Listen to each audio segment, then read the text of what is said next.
नमस्कार, मी शुभांगी. आपल्या चॅनलवरती तुम्हा सर्वांचं खूप खूप स्वागत आहे. आता आज मी वरणाची रेसिपी तुमच्याबरोबर शेअर करणार आहे. त्यासाठीची तर कुकर लावून घेतला होता आणि मग हे सगळं काही चिरूनही घेतलं. आता टोमॅटो, कांदा, मिरची आणि कोथिंबीर तर वरणासाठी लागणारं साहित्य. त्याच्यानंतर मग इथं आता पातेल्यात मी तेल गरम करायला ठेवलं. आता कॅमेऱ्याचा अँगल चेक करण्याच्या नादात थोडंसं पातेलं बुडाला करपलं होतं. थोडंसं स्किप करा, कारण हे असं थोडं छोटं मोठं होतच असते सगळे, म्हणजे व्हिडिओ वगैरे शूट करताना. असंच मग आता इथं पातेल्यामध्ये तेल गरम झालं, त्यामध्ये थोडीशी आता आमच्या इकडे तरी तिक्क्या म्हणतात, काही काही ठिकाणी मोहरी म्हणतात. आता प्रत्येक ठिकाणी नाव वेगळं आहे, पण आपल्या तोंडातून एक दोन असे शब्द जातातच. मग माझंही तसं काय होत असते. मग ती मोहरी आणि जिरे टाकले. आता म्हणजे जे बनायला छान वाटेल, ऐकायला सॉरी, तेच मी म्हणत असते तसं तरी व्हिडिओमध्ये. पण आमची भाषा थोडीशी वेगळी आहे. आता नांदेड भागातली भाषा आहे, काही जणांना तर माहितीच असेल. आता जे छान तडतडलं की त्यामध्ये कांदा एक कट करून घेतलेला होता, मिडियम साईजचा कांदा होता, तो हे केला होता. आणि म्हणजे मी आता हे वरण इडलीसोबत खाण्यासाठी करत आहे. आम्ही असं याच प्रकारे करत असता इडलीसोबत खाण्यासाठी वरण.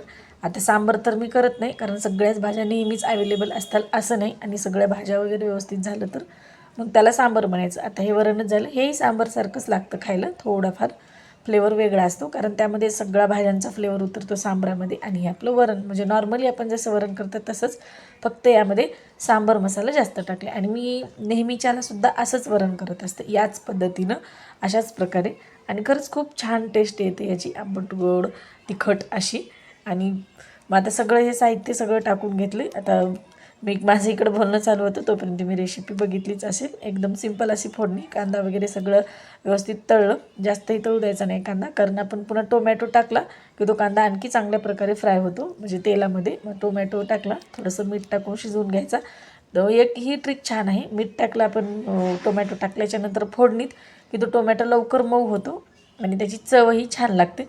आता जे बेसिक मसाले आहेत घरचे, तेच मी यामध्ये टाकत असते. रोजच्याही वरणाचा आता सेम प्रोसेस आहे. लाल तिखट जे काळं वाटण करून घेतलेलं असते, मग ते काळं तिखट आणि सांबर मसाला जास्त. आता आजचं वरण इडलीच आहे आणि सांबर मसाला, हे एवढेच मसाले बेसिकली मी वापरत असते वरणाला. मग आता हा मसाला छान प्रकारे फ्राय करून घेतला तेलामध्ये. आणि याची एक ट्रिक म्हणजे काय, तर हा मसाला आपण थोडासा काढून घ्यायचा जर एक्स्ट्राचा आपल्याला वाटला तर. आणि जर वरण कमी पडण्याची शक्यता वाटली तर हा मसाला थोडासा, अगदीच थोडंसं तेल टाकून हा मसाला परतून घ्यायचा. आपल्याकडे जर डाळ शिल्लक असेल त्याच्यात पाणी टाकून घ्यायचं, म्हणजे शिजलेली डाळ बरं काय. आणि मग ती यामध्ये टाकून थोडंसं शिजवून उकळी मारून घेतली की पुन्हा आणखी वरण तयार. आता हे मी म्हणजे थोड्या वेळासाठी म्हणलं तर चालते बरं का, 2-3 दिवसासाठी वगैरे असं काही चालणार नाही. आणि ही ट्रिक म्हणसाल तर मी एकदा असंच आचारी जेव्हा वरण बनवतात भंडाऱ्यातलं किंवा म्हणजे पंक्तीतलं मोठं वरण, त्यावेळेस मी ही वरणाची रेसिपी बघितली होती आणि त्यांच्याच पद्धतीनं करते. असो, त्यात मसाले भरपूर घालतात ती गोष्ट वेगळी, आपण दररोजच्याला काही एवढे मसाले खाऊ शकत नाहीत आणि मी घालतही नाही. ज्यांना आवडतात ते घालून, पण शरीरासाठी आपले चांगले नसतात. पंक्तीतल्या वरणात खूप सारे मसाले घातलेले असतात. त्यांचीच ही ट्रिक आहे की असा मसाला ते बाजूला काढून ठेवत होते एका बकेटामध्ये. मग त्यांना विचारलं हे असं का, तर मग त्यांनी मला अशा प्रकारे सांगितलं, डाळ शिल्लक ठेवायची. जर आणीबाणीच्या वेळी जर कमी पडलं वरण, तर मग ही ट्रिक खूप छान आहे. त्यामध्ये टाकायचं म्हणजे सगळं मी आता सांगितल्या प्रकारे थोडंसं तेल वगैरे टाकून, किंवा मला तर वाटते ते तेलही टाकत नसतात, थोडंफार हा मसाला गरम करायचा, त्यामध्ये ते डाळीचं पाणी टाकायचं आणि मग झालं दुसरं नवीन वरण तयार. म्हणजे लवकर होते. जर पंगत बसली कमी पडलं कधी, तर अशा वेळी ते असं करून ठेवतात म्हणे. असंच मग इकडं बोलत बोलत आता आपली फोडणी तयार झाली होती. आणि मग त्यामध्ये मी जी डाळ आटून घेतली होती ती डाळ टाकली आणि मग छान आपल्याला जेवढं लागेल तेवढं पाणी यामध्ये घालून घ्यायचं. आता इडलीसोबत थोडंसं आम्ही म्हणजे वरण पातळ करत असता, कारण सगळेजण कुस्करून किंवा चुरून आमच्याकडे इडली खातात. त्यामध्ये आता कोथिंबीर घातली भरपूर सारे, आणि मग जेवढं लागेल तेवढं पाणी घातलं आणि मस्त याला एक आता उकळी फुटू द्यायची. आतून उकळी फुटू द्यायची. उकळी फुटताना एक लक्ष ठेवायचं, वरणाला गॅस कधीही म्हणजे गॅसची फ्लेम आहे ती मीडियम ठेवायची, शक्यतो स्लो म्हणजे एकदम कमीच ठेवायची, जास्त हाय करायची नाही. आणि छान आतून उकळी फुटली की कोणत्याही वरणाला किंवा भाज्यांना म्हणा मस्त कटही येतो आणि चवही त्याची छान टिकून राहते.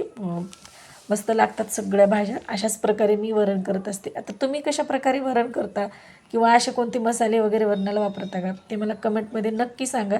आणि आपले जर व्हिडिओ तुम्हाला आवडत असतील तर आपल्या चॅनलला नक्की सबस्क्राईब करा. आता हे पातळ काय दिसत आहे म्हणसाल, थोडंसं पातळच असते इडलीसोबत आता खायचं वरण आमचं. रोजच्याला मी एवढं पातळ करत नाही, घट्ट असते. आणि असंही थोडंसं थंड झालं की आळून येते आणि घट्ट होते, दररोजचंही वरण म्हणा किंवा हे सुद्धा.